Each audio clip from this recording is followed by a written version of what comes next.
মামা কি কি রান্না করেছো দেখাও। এই দেখ, ভাত, দেখ শাক ভাজা, মেথি শাক ভাজা, এই দেখ শুটকি মাছের চচ্চড়ি,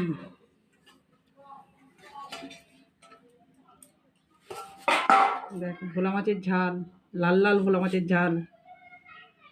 তোমাদের কেমন লাগলো কমেন্টে জানিও আর সাবস্ক্রাইব করে দিও। খাবে যদি আমাদের বাড়ি চলে এসো।